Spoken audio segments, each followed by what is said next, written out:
બાબારી મિત્રો, અમારા બ્લોગમાં તમારું હાર્દિક સ્વાગત છે. અને આજે આપણે આવ્યા છીએ 13 ગૌશાળા અખત માતાના મંદિરે. ગૌશાળા ચિમદાબાઈ આવેલી છે, તો તમે જોઈ શકો છો આપણી ગાયો. અને આમ બતાવી દઈએ આપણી ગાયો, પછી તમને બતાવીએ ચિમદાબાઈ સરોવર. તો આપણે ગૌશાળાની અંદર આવી ગયા છીએ, જોઈ શકો છો.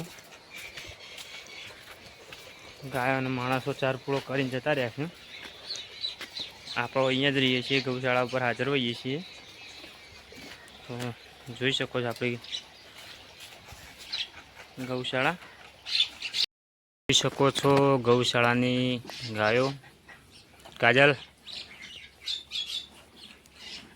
અમુક ગાયોના નામ પાડેલા છે. પેલા છે અર્જુન, ગૌશાળાનો આપણો રક્ષક. કાળું આ છે આપણે ગૌશાળા માટે પાળેલો કૂતરો. ગાયો પાસે જ રહેશે. અને આ બાજુ પણ ગાયો બીજી છે આપણે, જોઈ શકો છો.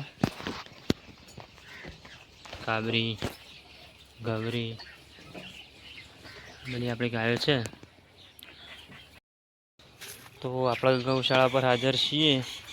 આજે 13 છે એટલે બધા માણસો આવ્યા નથી આજે. અને આપણે કાયમ અહીંયા રહીએ છીએ. તો તમને બતાવીએ આપણે ચિમદાબાઈ સરોવરનું લોકેશન. તો જોઈ શકો છો પાણી પીવા માટેનો વોચ પણ બનાવેલો છે. અને અહીંયા લાઇટની સુવિધા નથી, એટલે સોલર ઉપયોગ કરીએ છીએ આપણે. તો જોઈ શકો છો. હવે આપણે જઈશું ચિમદાબાઈ સરોવર, તમને બતાવીએ કેવું છે લોકેશન. પાણી બહુ આવ્યું છે, તો ટૂંક જ સમયમાં આપણી ગૌશાળાએ પાણી અડી જશે.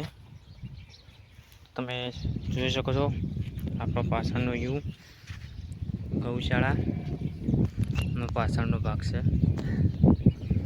તો જોઈ લો, આપણે ઝૂમ કરીને બતાવી દઈએ એક વખત, એટલે તમને ખબર પડી જાય.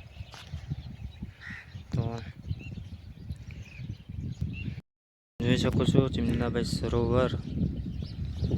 અને આજુબાજુ બધું પાણી જ છે. આ બધું દેખાય તે પાણી જ છે.